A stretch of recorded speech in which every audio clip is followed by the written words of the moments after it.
The United States Army is built to fight and win our nation's wars. But if that's true, why do we keep relearning the same lessons every time we go to war? Our life, 4 titles, 1 truth. I'm Tommie. And I'm Lance.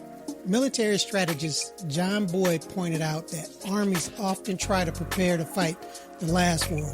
When you look back at history, you can see why he said that. So today we're joined by my friend from class 65. Right? Old. Jeez. Hey, Command Sergeant Major retired Carl Cunningham. Welcome, brother. Thank you. All right, let's get into it. Okay. So we're going to make sure that our audience gets to know you first before we get into the real topic. So where are you from in the world? Make sure you say it loud and proud. Please. And did you have plans to join the military growing up? So, I'm from the great state of OH. You know what I mean? Yeah, the state that loves to let everyone know how they can spell. And, so from Ohio. I'm from northeast Ohio, just south of Youngstown. Grew up on the Ohio River in an old pottery town that's been there since the late 1700s. So it's one of the first towns in the state. Uh-huh.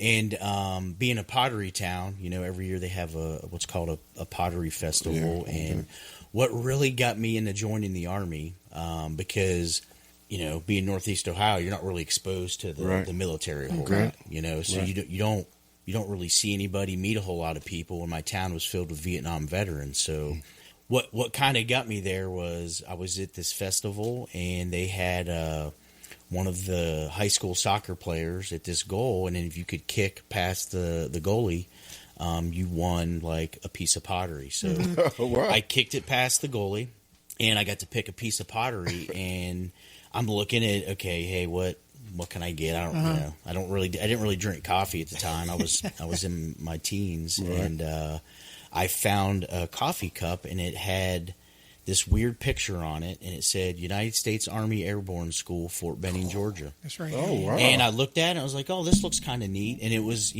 Master Parachutist Wings, and it had the crest on it from the 507th. And I was like, oh, cool. So I took it home, not thinking anything. I was just like, hey, Dad, here's a new coffee mug, something like that to give my dad. And then the following weekend, a recruiter called me and said, hey, you ever thought about joining the Army? And I'm like, nope. No connection. And no connection at all. That's what it was. Yeah, no connection at all. And I still had the thought of the coffee mug in my head, and I'm like, yeah, sure, I'll come talk to you. Yeah, so that's kind of what really got me towards the Army. It was like a weird coincidence. Okay. All right, well, cool. Well, you answered part of my question, so why you joined the Army.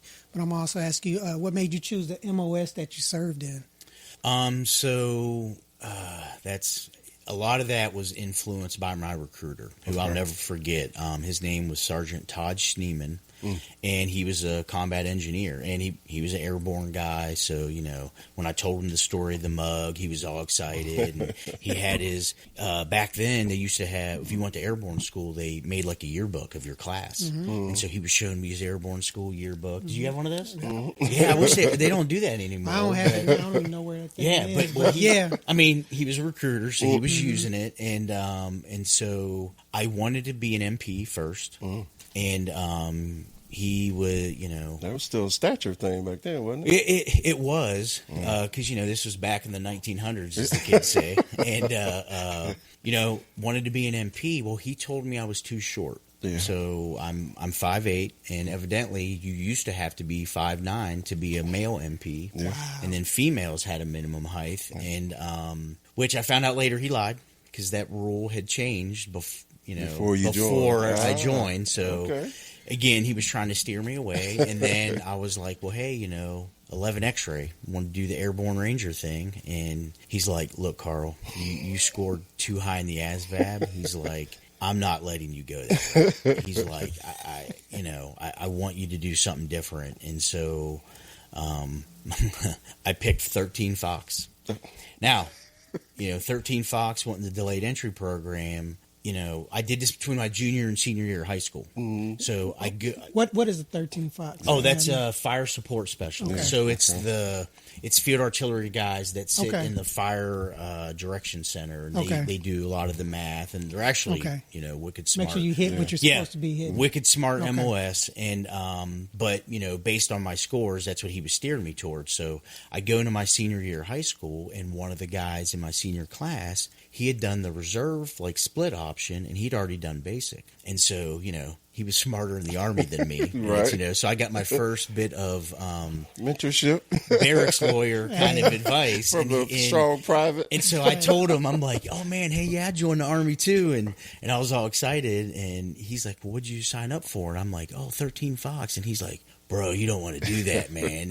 And so again, listening to a private, I got nervous and I started fighting it. Yeah. I was like, I don't know if I want to do this. So I went back to the recruiter and talked to him about changing my MOS. And, there's a big, long story behind that we don't need to get into. But, I went back up and changed my MOS. And what I ended up signing up to be was, it was called 33 Romeo, which was an electronic warfare intercept aviation systems repair. And so it's a military intelligence MOS, and it's the only intelligence MOS that doesn't exactly do intelligence. They're like the maintainers, Right. And so it's kind of a cross between signal and ordnance. And I was trained on the aviation side of that, but the Army was changing in the late '90s, and they eventually combined it to where you could do tactical aviation or strategic systems, and then. It's now called 35 Tango. That's the official title name. And it's now called Military Intelligence Systems Maintainer Integrator. But it's to this day, it's still part of MI, and it's a signal/ordnance type MOS, to where you have to understand maintenance, and you do maintenance like ordnance MOSs, but you're doing signal work, like working with communications and stuff up to the top secret level, and it's pretty cool. I had to get a TS clearance, and I had to do all that stuff at MEPS, and of course they tell you you're going to be doing James Bond stuff. That's the classic line that they used to tell you at the MEPS back then, and that's what I went into. It was looking back, it was a good choice. It was a good career choice because it opens up things for you when you Did retire. you know what that MOS was when you chose it? No idea. I didn't get any advice for this. The second one. No one knew. None of the recruiters, no one at MEPS really knew. They're just like, you get a TS clearance and you're going to do James Bond stuff. I mean, that was the extent of what you learned. For 17, 18-year-olds. Yeah. That was pre-internet days. And, the internet existed, but it wasn't like it is now for these kids to be able to research and really make informed decisions before they go in the military. So, why didn't you go back to the library and then pull out a newspaper or go? Well, they had the videos though. Yeah, Remember I know. the laser discs? I do. Like and they're the high laser disc, speed. and they put those in, and I do. kids. I don't even know if people know what the laser disc is It now. got me too. So when do y'all Zulu out? So that's funny. When up until about, I want to say it wasn't until 2013 or 14 is when they did the first Zulu for us. Oh, right. Yeah, so up until like 2014, all MIMOSs, You stayed where you are. You stayed where you are up into Sergeant Major, and they had it broken up. There was like 4 different Sergeant Major kind of things. So, like Intel analysts, like that MOS proper, and then geospatial guys, they would become Zulus at Sergeant Major, and then human intelligence and counterintelligence guys would Zulu out. Would y'all but my explain MOS, what Zulu means to the I was folks gonna that? let him oh yeah, Okay. And then mine you went straight to Sergeant Major. So my MOS was the smallest. We had like 24 Master Sergeants or E8s, Right. and then we had I think the lowest it got was to like 4 Sergeant Major slots in the whole Army. And so Zuluing out though is where now every MOS has it to where when you become a Sergeant Major, any MOS in that career management field, so like MI is the 35 series. You become the whole field. Yeah. So for transportation, we Zulu out at E8. And then that means that whatever specific transportation MOS we were before, now we're supposed to be able to understand all of it and put it all together. So it's an interesting thing that we enlisted folks. Yeah, and they just pushed it down to E8s for our CMF in the last few years. So that's still new, because there's still growing pains from it. But I think it's a good thing holistically, because doing it at the E8 level, because it'll make better sergeant majors because they get exposed to stuff earlier They got an idea on. So I pushed for it. I wrote a paper at the academy. I pushed for it to go down to E7 for transportation because once you, unless you're a line transporter, you don't really get that platoon sergeant time. And then once you get that platoon sergeant time, they must send you to staff so you can get an idea of what's going on. Yeah. And if you don't tag that, if you don't get that opportunity, then you're going blind into E8 and blind into the academy and sergeant major. So, but my white paper is still sitting there. Yeah. All right. So last question before we get into our topic. How did you prepare for retirement? And looking back, do you think you prepared yourself enough, you and your family enough? I'd say I knew I was just done with the Army to the point where I was just ready. Yeah. I don't know if I prepared well, right? But I will say, at that point in time in my life, I'd already been through what I still to this day think was my hardest transition. Mm-hmm. So the early half of my career, probably my first 10 to 12 years, I spent a lot of that in the special operations community. Right. Mm-hmm. And so, when I was a young junior NCO, I went through a selection to get assigned to a unit that, honestly, I was probably in a little over my head. Right. With the amount of experience I had and how young I was going into that community. I learned so much from very experienced senior NCOs, but it was a very different type of Army than what we experience in the conventional Army. Yeah. Mm-hmm. And so I learned a ton. And then when I left that world, because it was busy, right? It was still to this day the busiest I've ever been. Oh. Was being in those assignments and the op tempo we had that early in the war, and I was I had young kids. I had all my kids very young in the Army, and so I was missing a lot of their childhood. Okay. And when my son was 4. He wouldn't call me daddy. He wouldn't come sit in my lap, and he was scared of me. And that's when I kind of knew I need to leave that world. Yeah. Because it's just I knew tough. My kids didn't know who I was. I was not a good husband. My wife probably should have left me. She's still here after 28 years. I still have my starter wife, as I like to say. There you go. And but it was a very stressful time in life, and so I made the choice to leave that community. And when I did, I came back to an Army that had changed, and it was an Army I didn't understand because it's in the Army song, "The Army goes rolling along." Yes, it does. So I was in a different type of Army. Everything in the conventional Army had changed, and I didn't understand what I was walking back into, and to include trucks, everything. Like it was. I don't want to say insane, but it was just so different how junior NCOs carried themselves and like the expectations and things like that. So, but the one thing I learned working in the special operations community, and the one thing that I loved about it is NCOs in that world, you have a huge voice because the way they treat NCOs are obviously generally more experienced in that community, people go into that world at the time. Right. All the senior NCOs I had in like the special forces community were very, very senior and very experienced. Right. And so, but there was a generation of us that came up and got promoted very fast, and I was part of that generation. Doesn't mean that we weren't good at our jobs and didn't understand like tactical things. Right. But sometimes there are people who love that I don't say love. They outrun their experience. Absolutely. They get promoted past what their experience really. Absolutely. It makes them capable of doing. Yeah.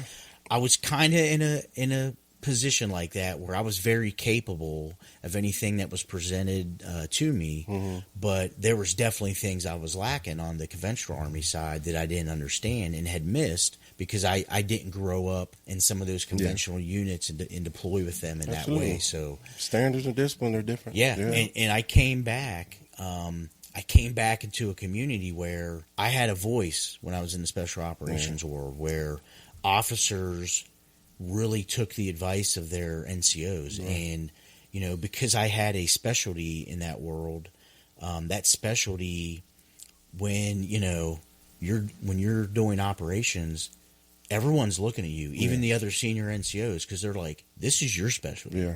And One of one. and it was pressure. It was a good pressure because and it was very prideful when you helped accomplish a mission for the team. Right. Because wasn't a shooter, but I was helping the shooters do the thing that they did best, and I was excited to be a part of that. But when I came back in the conventional Army, at that time in the Army, I didn't see that NCOs had the voice. I definitely didn't have the voice that I had when I was in the special operations community, and I struggled with that. And so, to me, that was my hardest transition, was going from a place where my voice counted no matter what to a place where. And I think it was situational. The officers I had at the time and the sergeants majors I had at the time, they're just like, "Yeah, you're just a master sergeant. Like, we don't, And that's another thing, to leave, to come into conventional as a master sergeant. Yeah. And I That's another I thing. went into that world as a staff sergeant. I come out as a master sergeant, and I had sergeant majors say a lot of things to me behind closed doors, like I didn't earn my rank, and I didn't, things that I can't control, obviously, but it was things to kind of like, as the kids say today, rage bait. Yeah. And suck the energy out of you. And try to like, slow me down and kind of tear some of my motivation down. But so that transition, I kind of equate to retiring. Because, as a Starting soldier, over. and especially like retiring as a sergeant major, it's like you have a voice. Yeah. You have a say in things, and then you go to become a civilian, and it's you like lose that voice again. you're losing your voice. Yeah. And so I kind of equate retirement to that. So going into my retirement process, I was just like, I'm kind of done. Right. I'm like, I'm okay with not having a voice for a little Right. bit. I'm kind of like, I got you. I need to relax. My daughters were in college at the time of my retirement, and so I was excited. They're becoming adults. And I wanted to really just be able to enjoy my family. Right. And my last assignment was during COVID, and COVID was really the thing that let me know that I was be okay. I'm going to be okay. Same. I was at home all the time. I'm just like, I can be home all the time. Let's do this. Let's end the career, and then the wife, she was able to put up with me during COVID, so she'll be able to put up with me during retirement. I kind of use that as my motivation going into it. So. Yeah, the same thing happened with me. Was your family ready for your retirement? Yes. Okay. They were absolutely ready.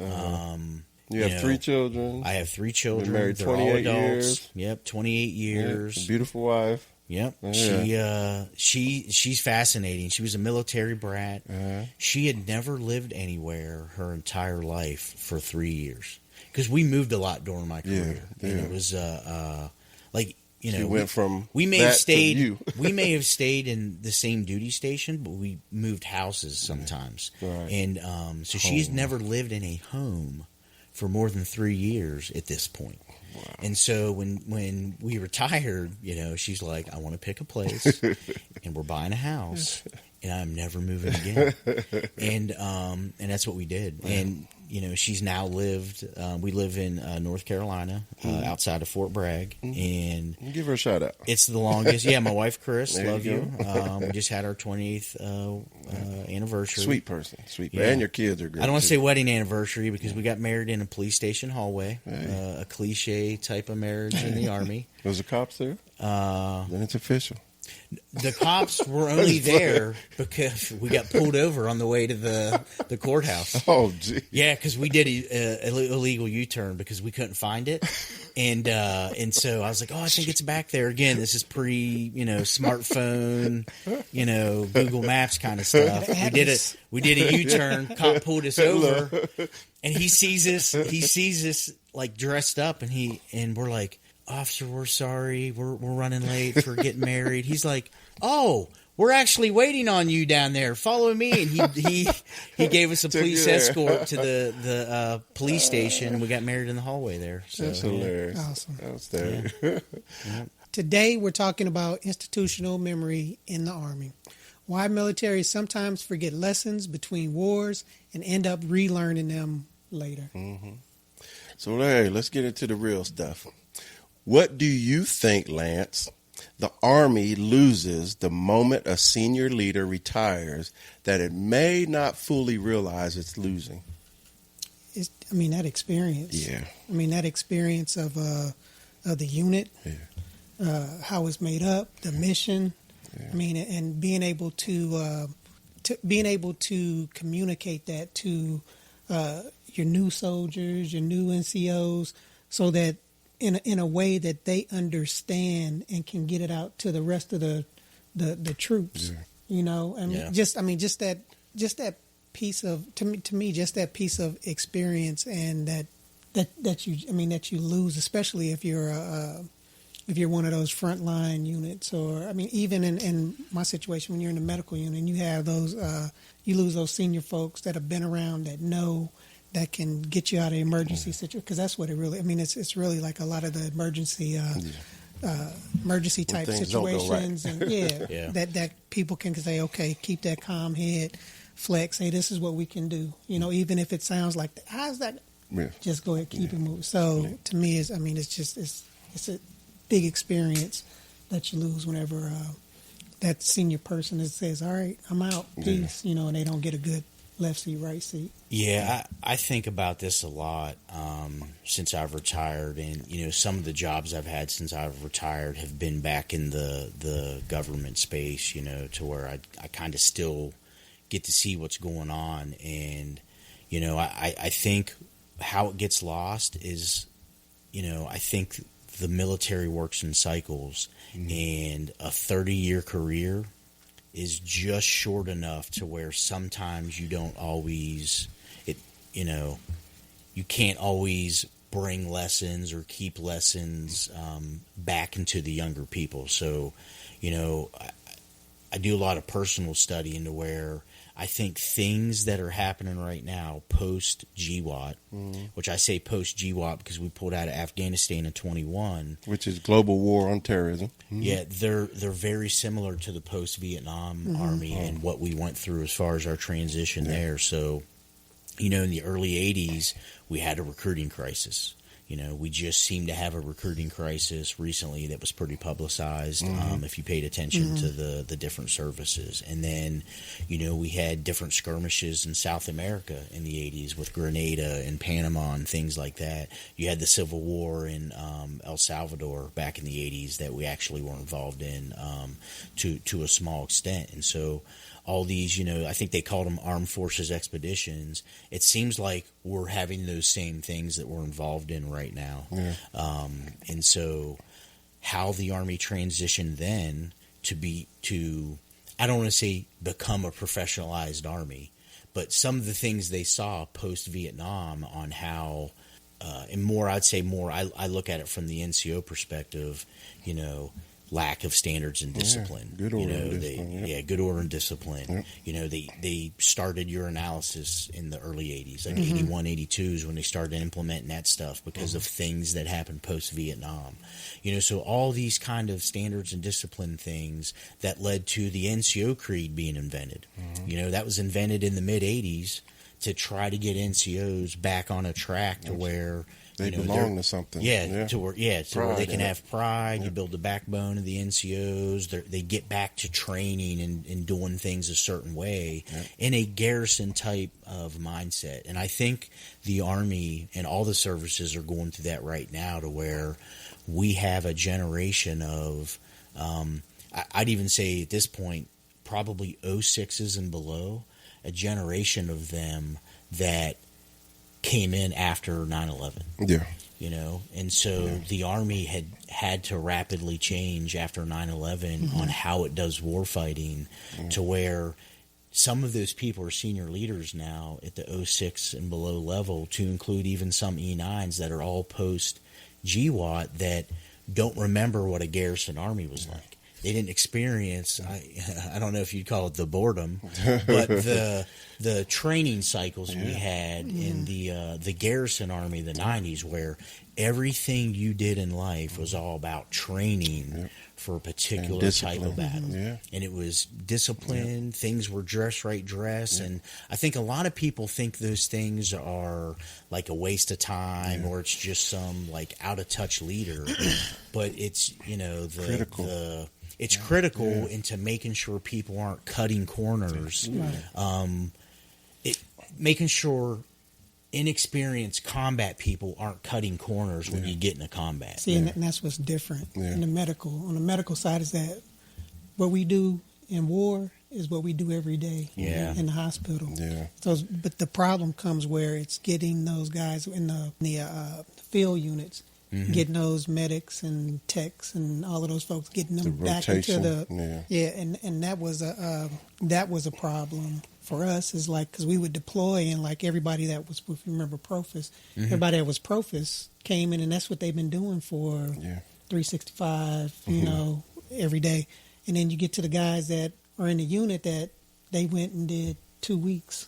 And it's a difference. So it's just getting them up to speed because they know their jobs, but they're not as quick, as efficient as knowing what the latest techniques and things are that we're practicing in the hospital. So that's the one thing that I was happy about, which made our job a little easier. Is just that we knew that what I'm doing now is what I'll be doing whenever I deploy. It's not going to change. I don't change the standards or any of that stuff. We keep the same in the operating room. We keep the same standards that we did. Stateside is when we deploy. Because if we don't, people die, so... And don't get me wrong, like I don't want to say everything we did pre-GWAT was like perfect. The standard and perfect. Right. It was NCOs focused on character development of their soldiers and training them to be proficient. Now, every war we're going to go into in the future, there's going to be unique things that you're going to have to adapt to that you can't predict, that there may not be lessons learned on. And we had a lot of those in Iraq and Afghanistan with IDs and the different things you had to operate in the field. I think the next one, the thing we're going to have to think about that we've never dealt with before is drones. Absolutely. And like, how are you going to handle protection of transportation supply lines with drones everywhere? Well, just think about it. We were always controlling the air power in every war. Yeah. But we trained because Russia at the time was an equivalent, and we always thought about the airspace, but every war we've been in, we've controlled it. So once our enemies get in the air, it changes everything. So I'm just going to say that every time a new command comes in, they bring the energy and the changes that they think they need. If you take away the civilians that are part of the force and are in some of these situations and areas that can maintain that consistency, if you take that away, then you have a new command team coming in and trying new things to them that if they looked at the history or if there was some type of connectivity or some type of reference that was visible, right, instead of just the assumption of the command, because you're too motivated, too energetic to get this on your resume and excel at it. You're spot on with that. Yeah, and so that's my biggest thing is where it didn't really hit me until I got to the senior level and had to work with civilians and hear them always griping and complaining about, you want to come, we're just going to wait you out, and stuff like that. And they do. Yeah, well, absolutely. And they win sometimes. That's exactly what they do. Yeah. They do. Because, and so that's my biggest thing. So when the Army loses senior leaders, I'm thinking command level or staff, you're losing that snapshot of time and effort, wins and failures, and if it's not recorded well, which we can all admit it's not, and a battle handoff is never as thorough as it needs to be because the person's either ready to run or the person coming in wants you out of the space so they can bring their stuff in. But anyway, that's what I don't think the Army documents it well enough of the changes and catalogs it so that commanders and teams can come in and have strong references to build their command plan instead of, I know what's wrong. the desks need to be this way. You know what I'm saying? Yeah. So that's my take on that. The Army does have systems like the training centers, observer coach trainers, and lessons learned programs designed to capture knowledge and evaluate training. From your perspective, are those systems enough to preserve the Army's hard-earned experience? So my first assignment out of the academy was to a CTC, and I had what I call the luxury of working at the National Training Center in Fort Irwin. Mm-hmm. And to this day, I do. And were you? Yeah, I say it's a luxury because it was the best conventional Army assignment I had my whole career. What team were you on? I was in the hospital. Oh, okay. So you were Weed? Weed. Mm-hmm. Okay.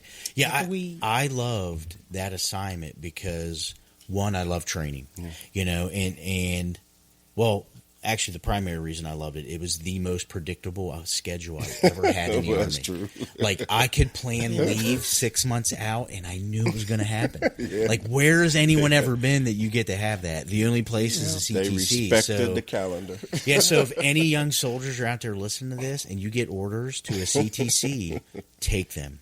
Because it will be the most rewarding assignment you'll ever have. It's a lot of hard work, some long hours, but very predictable schedule. Anyways, you learn a lot. And so when you're off, you're off. So I like that assignment, and one thing that I learned, and actually your branch is one of the branches that does this, and I think it's the armor branch and the medical branch.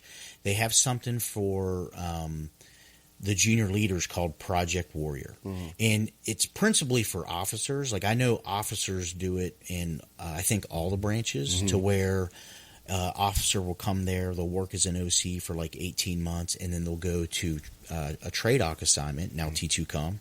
They'll go to that assignment, and then they'll teach for like another 18 months.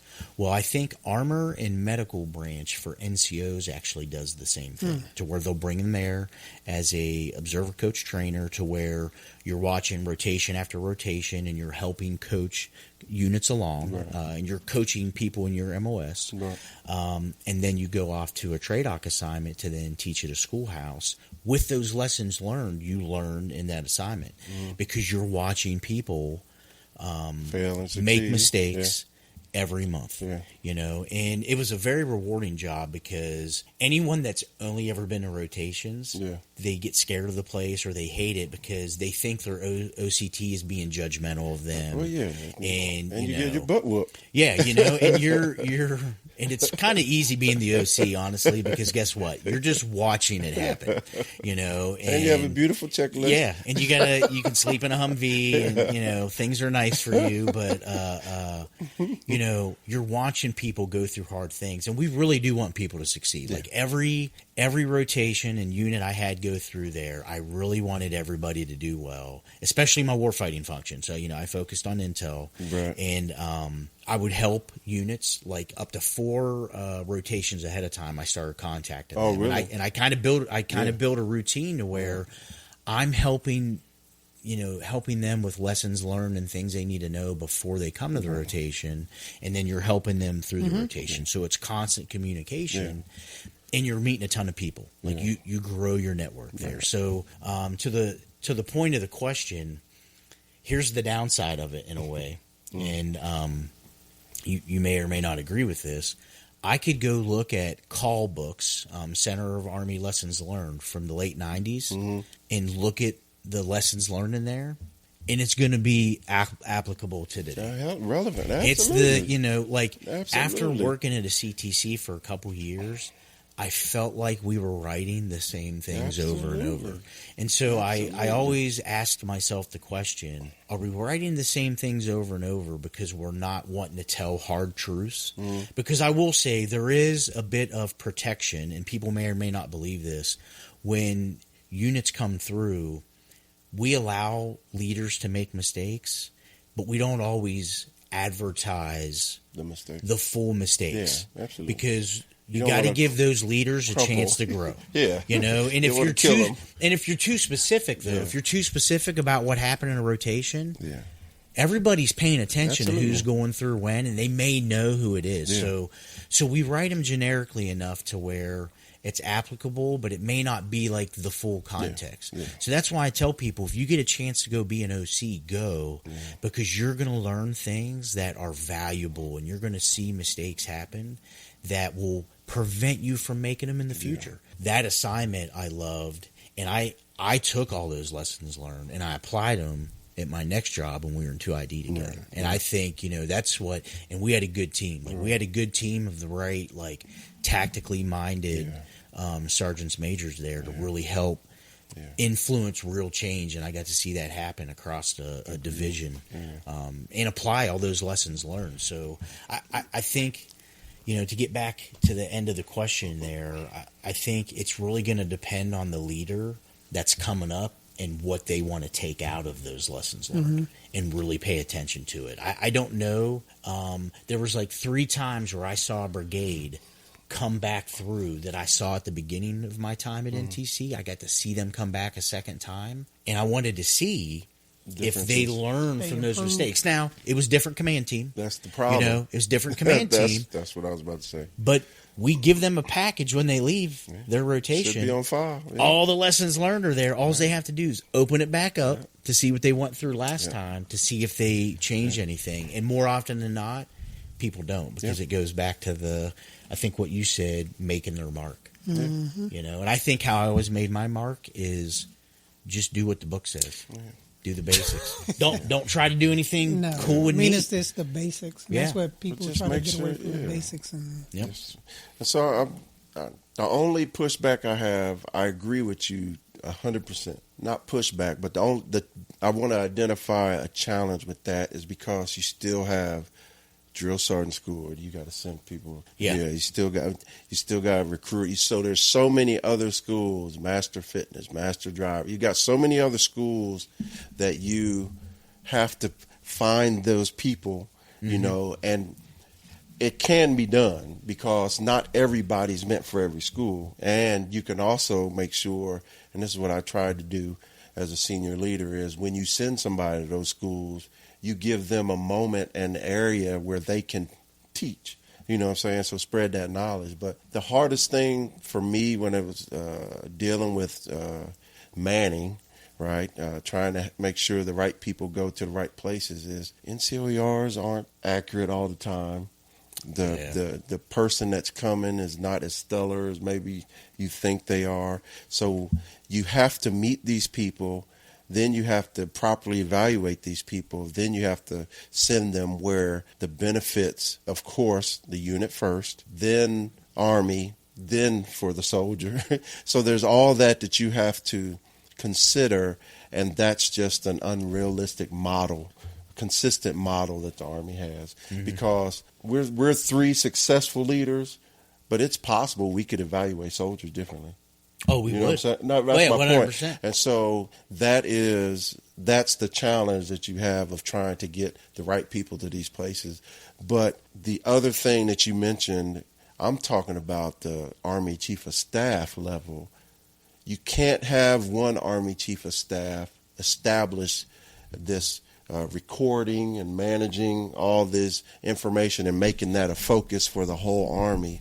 And then a new commander comes in, and now all of a sudden that's priority 38. You know what I'm saying? And that's the problem. It has to be something that, just like the Constitution, has to be something that's written and stays in front of everybody's eyes. That's doctrinal. Absolutely. Yeah, doctrinal. But even that changed. You know what I'm saying? That's why I'm saying. That's why I said the Constitution, because doctrine changes with command, with presidents, and all that stuff. So it's just one of those things that the arrogance, that I hate that word when it comes to leadership, because I got tagged with it a lot. And really? Yeah.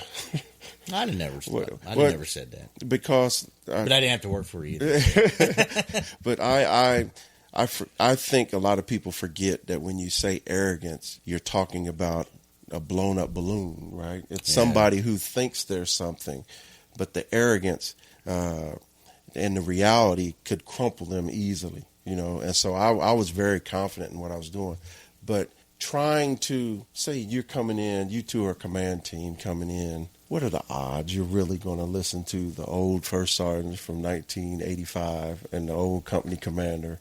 You may give them some attention, but after a while, because you're go-getters, you know what I'm saying? Because you're hungry, because you've established whatever level of career you're in, you've built in your mind at a minimum, you've built the playbook on how you're going to at least start your new command. And it's going to be hard to get you to change that, no matter who it is. You know what I'm saying? That's funny you say that. No, that's a very good point, because I think we probably should listen to those people. 100%. I think just we like should. Your dad. Yeah. I think we should. Yeah. We should listen to retirees a bit more than we do. Agreed. Because they're going to have context, and they're going to have experienced things that may be coming back around that full circle of the Army life. Especially if you have. So I'm in the Sergeant Majors Association around Fort Bragg, and the president we have right now, his name's Joe Allen, and he was retired. I think he was at least a 3-star. He was the 18th Airborne Corps Sergeant Major at some point. He may have had another job after that, but he was Lloyd Austin's Sergeant Major when he was the 18th Airborne Corps commander. And so, he had a lot of jobs, a lot of experience. And, we talk about as the Sergeants Major Association how we can be involved. We do a lot of volunteer work and those kind of things. And there's some of the people that bring up, things we need to do with the current Sergeant Majors. And Joe Allen always says, these Sergeant Majors ain't going to listen to you. No, man. They ain't going to listen to you. And to your point, though, I think sometimes they should. I agree. Sometimes they should. And it's one of those things, if I was still in, I probably wouldn't be saying that. Because there is ego that comes along with that, and it's like you're always going to think you know more than you do. Absolutely. And I think there's something to be said about listening to retirees and that standpoint. So. Absolutely. Yeah, I mean, y'all make good points. It's one of those things where it's like we just you want that continuity to be there and stay, and that experience to be there and stay. But I can't remember which one of y'all said it, but when you have a unit come in and then they come back and it's a whole new command team, when it's just like, because a lot of the folks, I can tell you, a lot of the folks, because we deal with it all the time in the hospital when we would get a new command group. Yeah. So we're doing one thing in the hospital. This is what we need to do. This is how we're passing our joint commission. This is what we need. I mean, just to keep moving up and being more productive. And then you're growing in that. Yes. And we have, you have everybody, you have your civilians happy, military happy, I mean, everybody's happy, working great together. And then you have a new guy come in, or gal come in, and priorities they want to do, I mean, this is what they see, and this is what they want to do. And you sit there like, because they watched you for a week. No, it's because they have to check something off their box that they don't have on this OER. And need something new on this so that I want to get promoted. And then they blow stuff up. So then it's like a chain reaction down the line where then it's like. I think the generals do it right because they have, and I don't know if you're aware of this, they have like a graybeard program, and there's a bunch of retired generals that work for MCTP, and so all the division and corps warfighters and that kind of stuff, and they come back and mentor those guys. They actually are the ones you report to. Yeah. And we probably need more of that on the Sergeant Major side. We do need more of that, especially in like the functional areas, like logistics, intel. Medical, definitely, because there's always going to be nuances and different things that guys experience to where they can give back. And, it's not anything that I would have ego about. I just want to help them. Mm-hmm. I want to help them have a better time and make them be more successful with their soldiers based off the things that I had to learn the hard way. Well, I mean, I can tell you as an 06 and going up and talking to the command sergeant major about something that they're pulling that because the NCOs, my master sergeant, they're coming to me saying, well, sergeant major said we have to. I was like, I'm going to talk to the sergeant major. Yeah. And just so that I can get it out to help him understand why we're doing a certain thing or why it is extremely hard for my soldiers to do this new thing. This thing Yeah. that you are having Yeah. these other soldiers Yeah. do is because my soldiers start working at 5 o'clock, Yeah. 5:30. They can't do PT. They're not going to be doing PT at Yeah. 4 o'clock in the morning. NCO Yeah, run. do you there some of the silly stuff where you'd be like, Sergeant Major Detail.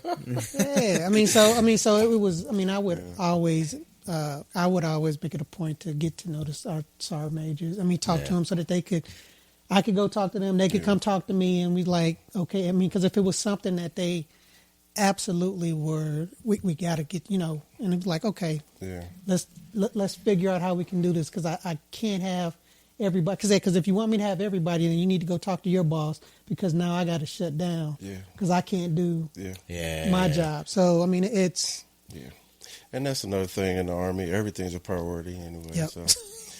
All right, so we all came up in the Cold War era at the end, where the focus was preparing to fight a large conventional war, a structured battlefield with defined front lines.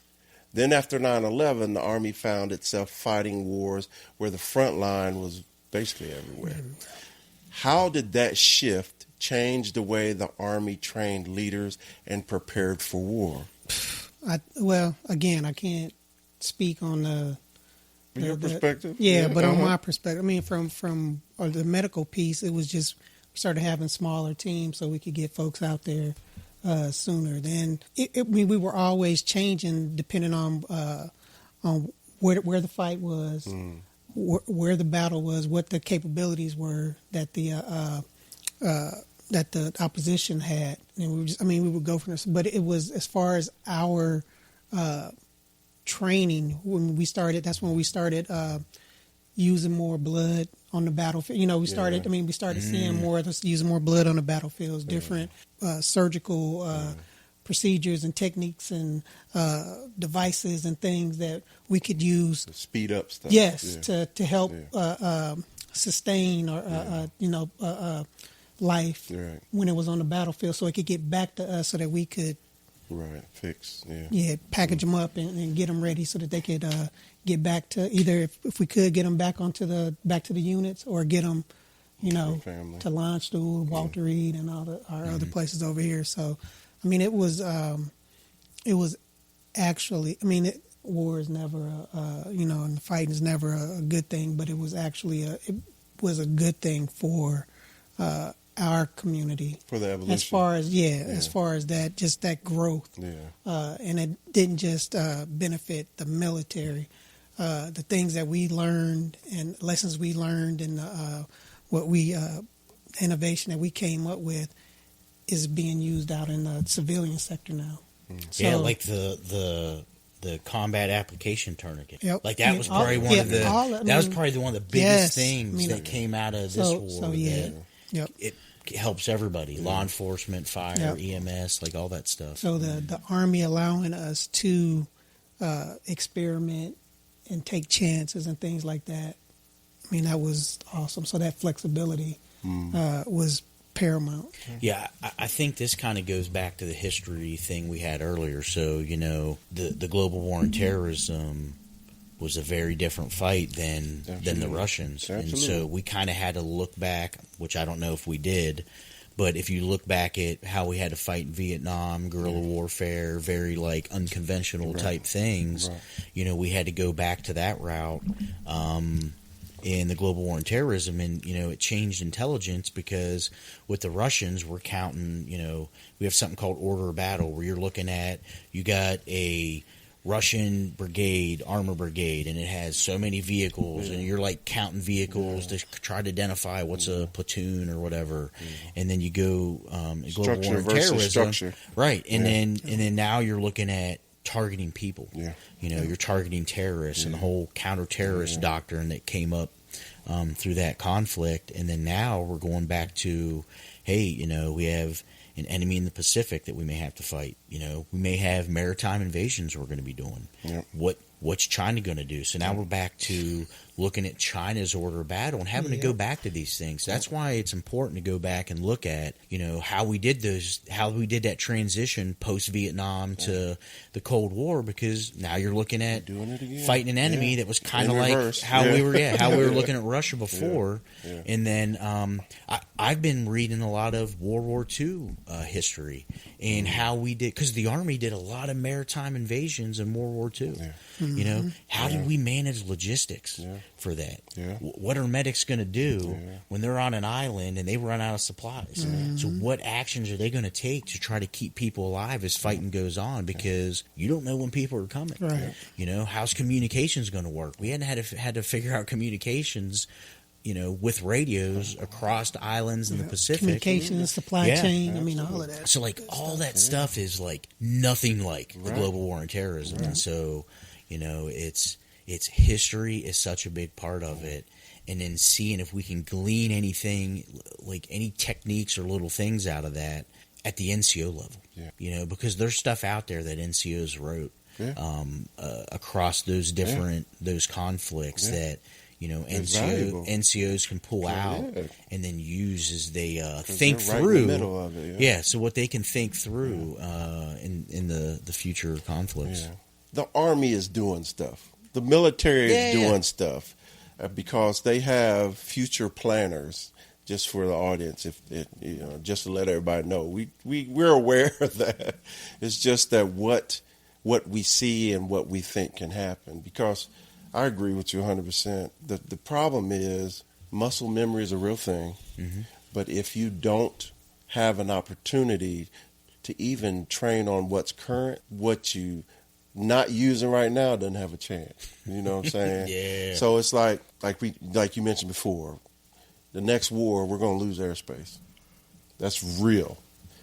That's a real problem, right? Because not just supply chains, but getting casualties from the point of injury all the way to the hospital is going to be almost impossible if we don't dominate the airspace. And you're talking about drones, and then China with actual fighter pilots, and a comparable level Air Force. That's a whole nother world. But I agree with everything both of you all said. The Army, the military definitely has the documents. They have the files. They have the information. We just got to make sure that it's getting out there. When you're sending these commanders or these CSMs, you're sending them to these pre-command courses, and they're getting an idea of what they're, they're getting the information that that curriculum people should think be... they need, for that level. There should be, we need to make sure that it's tailored, because you can't take time because of manning again. You can't take the time that you need to truly prepare any level of a command team. You can't, because it's moving so quickly, and it's not always, okay, Captain, you are going to have a command in 3 months at this unit, go. And then the last minute it could be, well, we're just going to move you to the next unit, right down from me, And the first sergeant thing is ridiculous.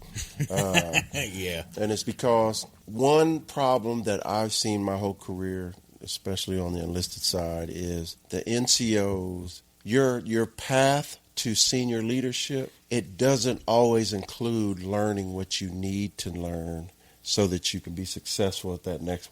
We're so good at adapting and overcoming that preparation is not as key as it should be. My biggest problem with the shift from Cold War to GWOT is the fact that I was a little bit of an old head. When it came to service in the Army, I came in 91. So I remember the Cold War focus, and I remember literally how much time I used to spend in the barracks as a non-commissioned officer, how much time, how I used to be able as a squad leader grab my squad and go sit in the daggone day room and clean weapons. You know what I'm saying? Or do dry firing. And just there's so much for a squad leader to put it in perspective, during Cold War, you really had an opportunity to learn your soldiers, and you really had an opportunity to build a team, and that started with tools for discipline, right? So when I came in, I already told you, I used to have to wrap my lamp cord on my desk every morning because it had to be to standard. I had to stagger my desk drawers because it had to be the standard, and what was in those drawers had to be the standard. I remember my 3-drawer chest inside of my wall locker. I remember I couldn't put all of my civilian clothes in my wall locker because I had to have space for the 2 fingers in between the hangers and all that stuff. Was this training or permanent No, party? this was my first duty station. Yeah. So when I was at Fort Riley, I stayed with 3 people in a room that had a bathroom. So I was fortunate there. But every morning we had to buff the room. It got to the point to where we would buff it at night. Yeah. We'd buff it at night, and then we'd if you walked around barefoot, we was gonna fight you. So we try to prep, in the morning. But every morning we had the dust cover, 2 green blankets with the dust cover and the regular blanket with hospital corners, all that stuff. We had to have our shoes staged underneath our bed. We couldn't have civilian comforters and all that stuff. So when that was taken away, I understand why it was taken away, but those are tools for discipline. Yes. And when you lose those tools, it's hard to be creative to replace that. Because, it just seemed like you back then, your NCOs would have a lot more confidence and practice. Yeah, I mean, just knowing that it was just. They know that this is how this is supposed to be clean. I know that they know how to do that. That I don't have to go back to. Absolutely. I'm not repeating. And a lot of people forget that what privates used to go through, that gauntlet of always on details, always the crappy jobs, whatever. There's a method behind that, because now you understand that. Now that humility is there in you, so that when you make those senior ranks, you're not supposed to be a jerk about it. You're supposed to understand, and you're supposed to convey that where nobody was talking to you. That's the perfect world, the why that we talked about the other day. I know, but that's the whole thing of what we're talking about. And so then they did all that, and then all of a sudden they changed the uniform. Another opportunities for discipline, from shining the boots to caring for your battle dress uniform, to the way you presented yourself, all that stuff. We lost all of that. Now, what is filling that space? We got the uniform back, sort of. Yeah. But now their barracks room has to be clean, but unless the first sergeant gets their butt in there, and the platoon sergeant gets their butt in there. There was a time where the first sergeant would take all of us to the barracks. You know what I'm saying? So once a month, the first sergeant was in the barracks. Every 2 weeks, the platoon sergeant was in the barracks. And every daggone day, the squad leader was in the barracks. So I'm not saying it doesn't happen now. I'm just saying if it's not a part of the checklist, then you're going to lose it. Just like PMCS. Yeah, I mean, the culture in the Army's changed so much since those days. Yeah. And I remember those days. I just don't know. I don't think it will ever get back to that. Oh, it won't. It can't. It can't, because society's changed with that. Yeah. And not with the kids. No. Other than the dress uniform, I can't think off the top of my head a good way to try to do those type of things. That's my point, I don't. I would always use the uniform as that. Because you can't do the barracks thing not the way you'd want to. The way you used to. So I think it could be done, but not to the extreme. It'd be a different flavor. Yeah, I mean, but just the general cleanliness and thing. I mean, because I remember my NCOs going through barracks and stuff and coming back like they had something. I'm like, yeah, you'd be surprised. That is nasty. Yeah, it's like, what? You could do a whole episode just on those stories. I mean, so, what did you find in the barracks? So it's like, It's not that I think we should go back to that, because I do believe that's impossible. But you shouldn't have to rely on the squad leader, platoon sergeant, section sergeant, all that stuff. They're outside of the box thinking to try to come up with ways to instill discipline. There should be a checklist there, and that checklist needs to be emphasized. And I know there's checklists out there. I'm saying it needs to be emphasized with a true focus on discipline. You want them to you want them to learn some self accountability. They have to. I mean, to survive in combat. Yeah, I mean, You have to. I think that kind of starts, though, and I'll say this real quick. I think that starts with building everything around empowering those squad leaders. Oh, agreed. And section sergeants. Like everything in the Army should be built around to empower a platoon leader as an officer and a staff sergeant, squad leader, section sergeant, whatever you want to call it, as an NCO. Agreed. Like you need to, because that's like the lowest direct responsibility. You want to empower them to be the leaders. Right. I don't need to be everywhere and in everyone's behind. You shouldn't have to be. I shouldn't have to be. I don't have time for that. I need to focus on protecting their time to allow them to train or execute things. Which is a hard enough fight. Yeah, it is, because people love to make that hard for some reason. You know? Because we just talked about this. And okay, real quick, training schedules. That was something we used to do in the Cold War. Yes. You know, and we still when we first came in, but we don't do that well. We don't unit training to it. Unit training management is not done well. And that's one thing that the war took us away from. Agreed. Because how long the GWAT was. Absolutely. So I'll end that there, because we go on that forever. All right, fellas. During the Cold War, the Army trained constantly for a war that might come. After 9/11, the Army spent 2 decades actually fighting wars. Yes, we did. All right, Tommy. In your opinion, how did those 2 eras shape the Army's training culture and standards? This is the easiest question to answer because everything we talked about is how. My only thing is we shouldn't be so quick to throw away the Cold War stuff because new changes are happening. And even now, we shouldn't be so quick to throw away what's going on now and what we've done the last 2 decades because the new thing is coming on. Yeah. And I think that's all the whole conversation is. The Army catalog stuff, we know this.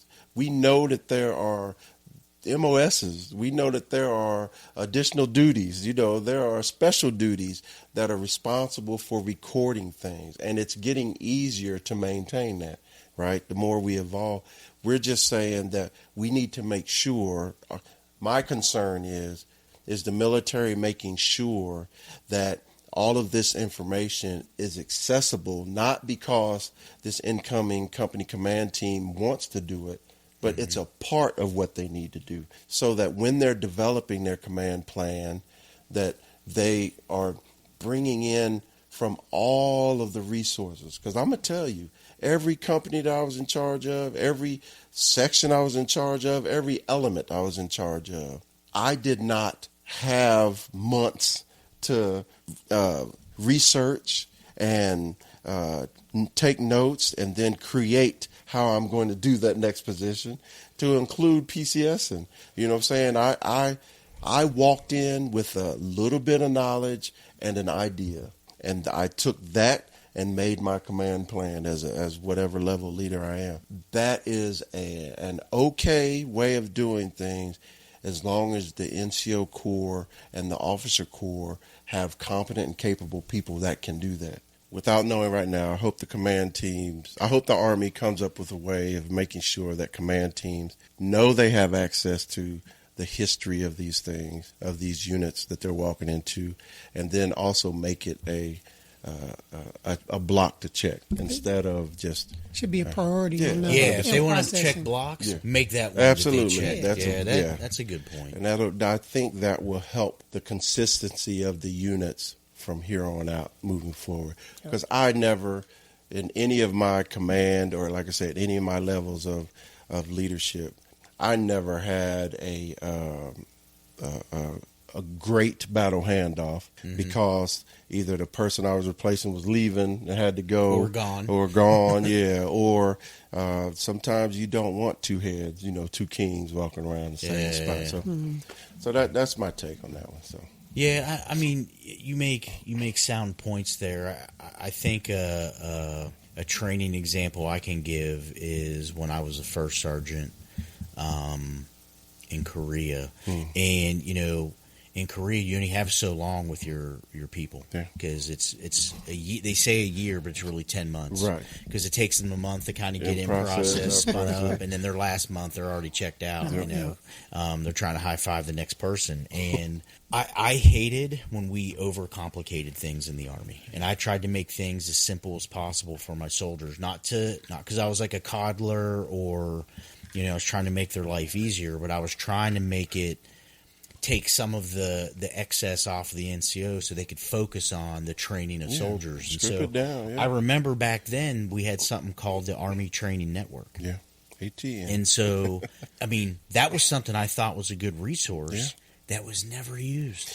Yeah, most people I talked to, they weren't using it. And I'm like, you could go in there, and I had to teach my NCOs this. I was like, you could go in and you could print out the task condition standards for the things you want to train on. Yeah. And I made them do their sergeant's time training plan using those documents that are on there. Yeah. And I basically taught them how to use the website because I'm like, the Army already has people that built this stuff for you. Like, that's a resource for you. Right. Don't overcomplicate your life, and then just use what's already there to help you, plan your training, and then it's up to you to execute it. What you just said is exactly the fix. What we've been saying. But it was a resource there for everybody, and how many of your peers were that's using my it. that's and my so point. I mean that's the frustration Priority. is the Army can do things big picture, and I think the Army does have a lot of good things that they do, but they can't make people use it. Right. And that's the question. Yeah. How do you get that message out that resource is there? This is what you should be. That was exactly where I was as the school sergeant major. And I'm going to tell you something. Trying to build a course is hard because there's so much you want to be able to teach them or give them access to. But there's also that time and money. Absolutely. And where do you draw the line of stepping on first sergeants, stepping on sergeants majors, and stepping on the role of platoon sergeants and squad leaders? You know what I'm saying? There are knowns that squad leaders and every level of leadership, to include officers, there are knowns on what your capabilities should be. Right? There are minimums on what your capabilities should be. That overwhelms some people. They don't even have the brain space for, you know what I'm saying, for the other stuff.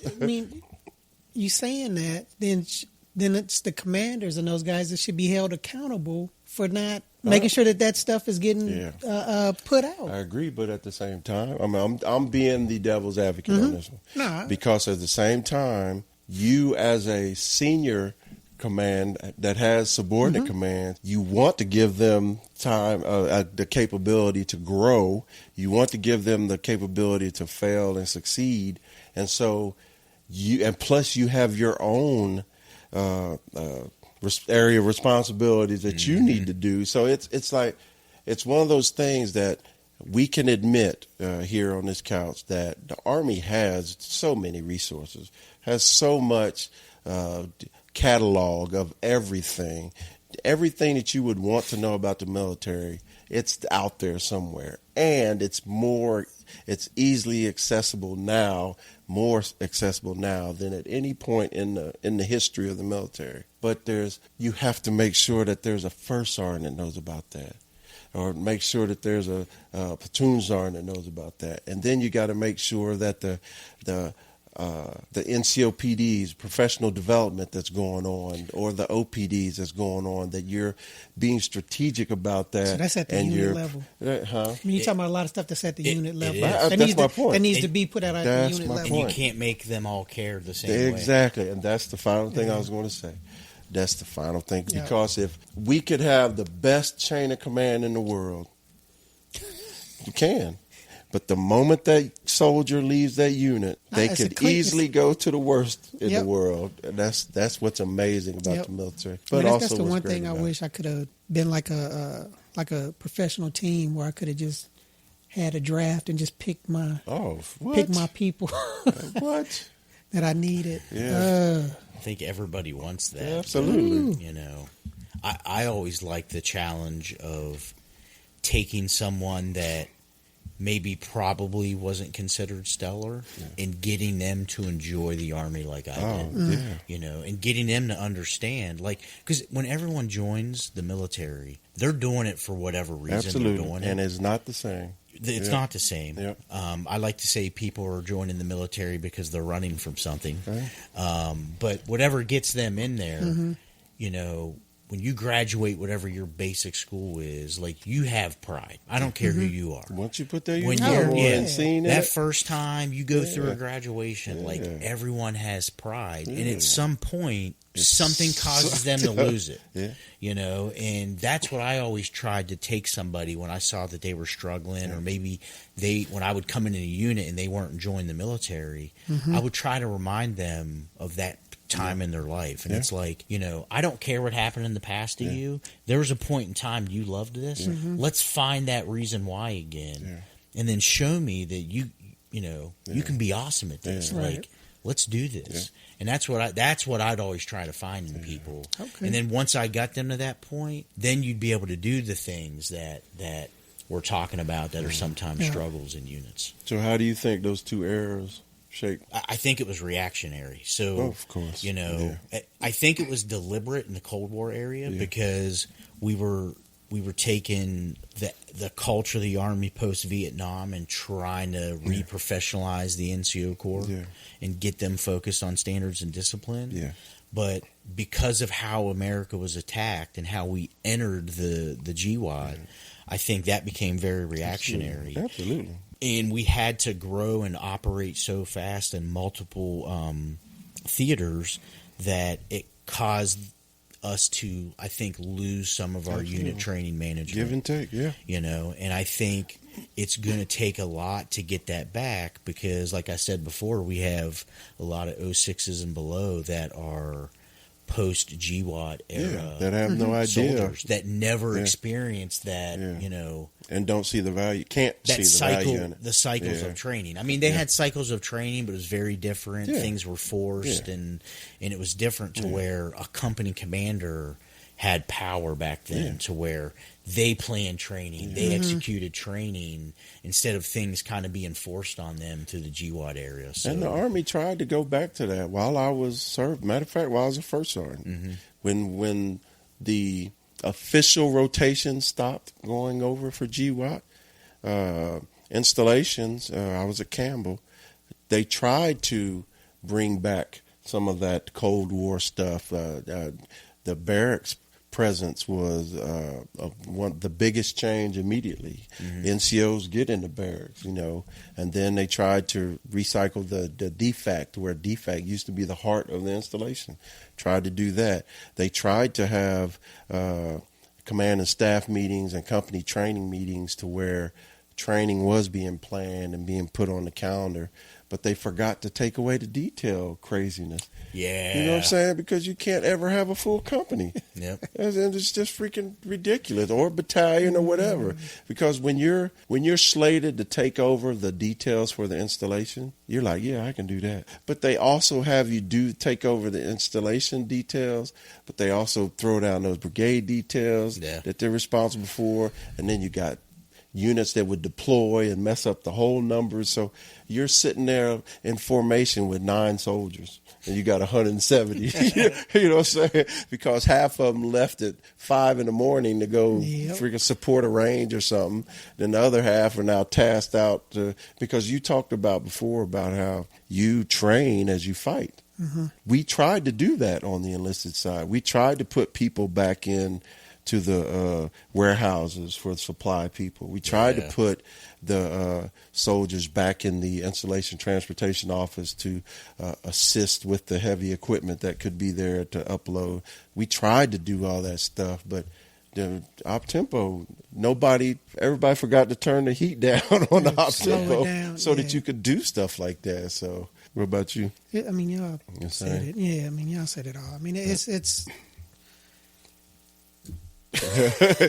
like that Cold War piece that we all got to. I feel is invaluable. So, But also the transformation. If you're stepping back and you're looking over it, it is valuable, right? Because especially what you were saying about the medical improvements, you know, your ability to grab intel, you know, and us as transporters, our ability to really get stick time, you know, because driving in garrison is not like driving in combat, you know what I'm saying? So that there's value to it. I want to be the first to say that I'm not critiquing the Army, the current Army, or thinking that my Army was better, because you're more stealthy and more capable than I was. History shows that militaries often forget lessons between wars and end up relearning them under pressure. Carl, I know you really into history. What would be your reasoning why that happened? I think it kind of stems from what I said before, to where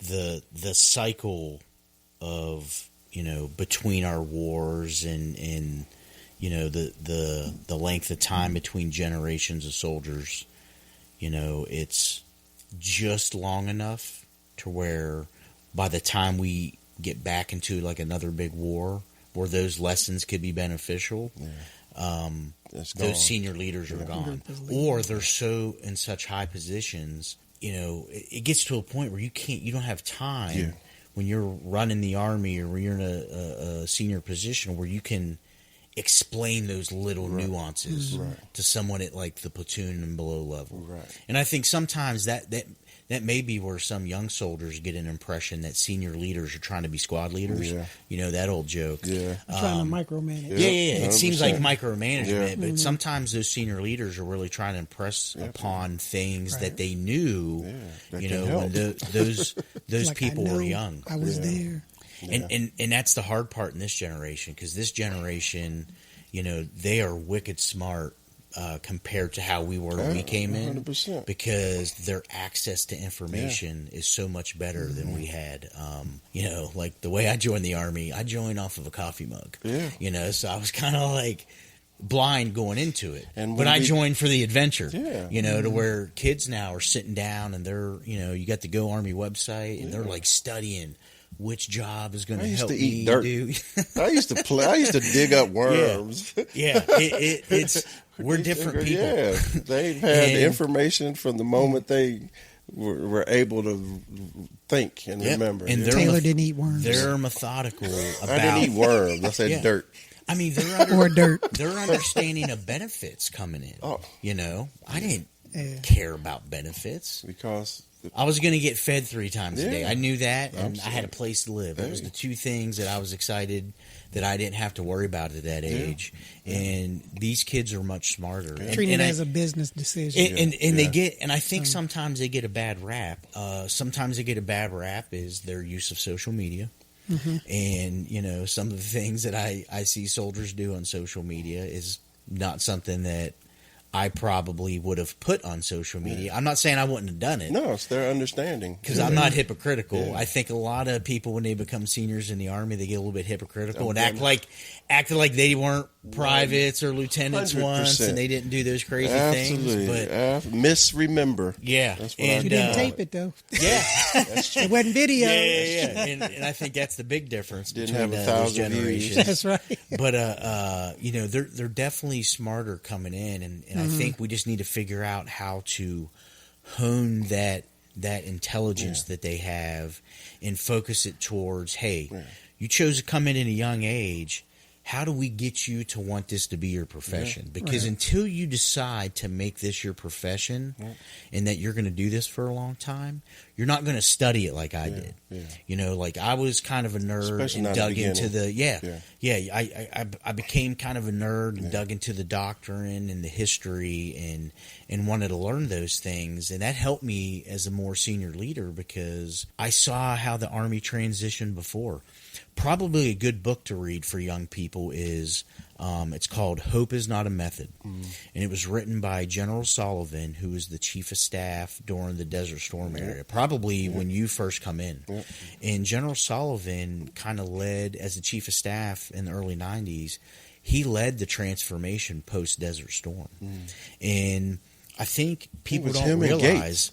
Say again? It was him and Command Sergeant Major Gates. Yeah, and you know, like we had more corps back then. We had 7th Corps in Desert Storm. We had 2nd and 3rd Armored Division. Like, that wasn't that long ago. You know? I mean, we're getting older, but we ain't that old. No. And you know, all that stuff went away. All that history was lost. All those units were lost in history to where, you know, current senior soldiers, I don't know if they even know those units existed. And so that could easily happen now to where we get rid of a bunch. I mean, we're already getting rid of units and restructuring and making new ones and things like that. And how much of that stuff has happened in history that, you know, there were lessons we can learn from that. And so that book talks about the acquisition stuff the Army did then, in how they embrace technology and some of those changes. And if you read that book now, again, it's called Hope is Not a Method.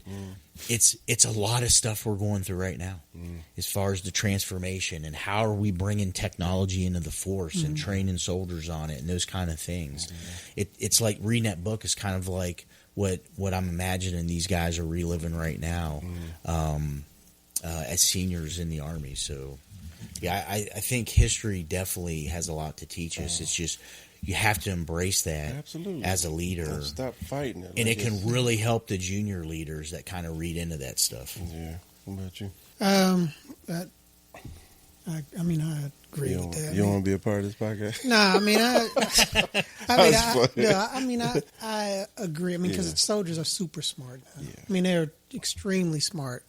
The only problem that I would have with is they weren't that resilient. I mean, anytime you tried to push them past what they felt they were comfortable at, which you knew that it was like, I know you can go.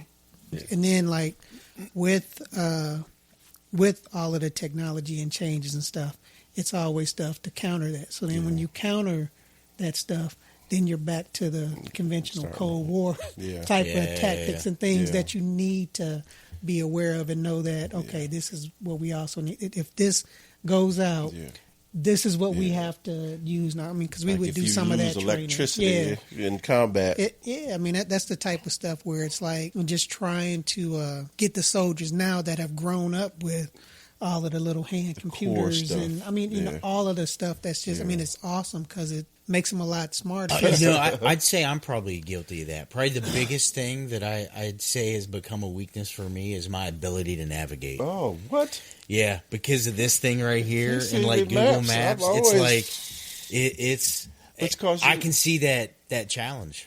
But I know the reason why though, because we were raised that we had a certain amount of bandwidth.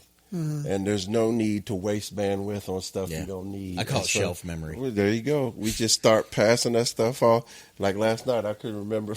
Couldn't remember embassy. And I'm sitting there like, I know it's a word. He's like, you know that the place where they go. You're in another country. I had to say with an ambassador. Everybody. He's like the place of the ambassador. And we're like the embassy, and he's like, and I'm like, how many drinks have you had? Come on. Yeah. But for me, it's real easy. It's the fact that change is going to happen. The world's going to evolve, and we have to evolve with it. So we have to adjust. It's just we have to. What I'm sure is being done is we have to redefine what core values are, what core requirements and necessities are, so that we don't lose valuable techniques or the ability to succeed when things aren't as beautiful and wonderful as they are. So it's going to happen because in my 30 years, I saw the Army change. We had 3 PT uniforms. We went from the classic woodland BDUs to the city BDUs to now we're back more towards the classic BDUs, you know, and the presenting yourself has gotten back to it. So there are discipline things coming back. So it's evolving. My biggest concern is the fact that these the great ideas fairies sometimes, they are the ones that completely overlook where we were. Like somebody sitting in the office say, ooh, what if we change the uniform to this?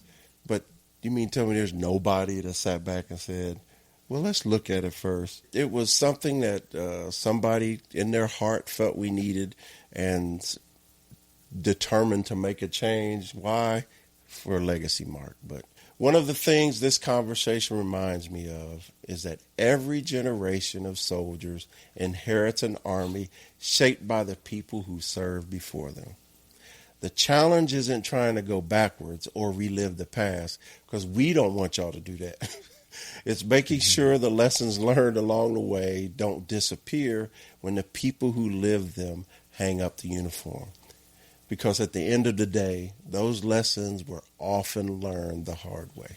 Yeah. So, Carl, we really appreciate you being here with us today and taking the time to sit down with us and share your perspective and experiences, I should say. Thanks for being part of the conversation today. Y'all, I survived another episode with a whole lot of Sergeant Major energy going on over here. Hey, at least we ain't put you in the middle. No.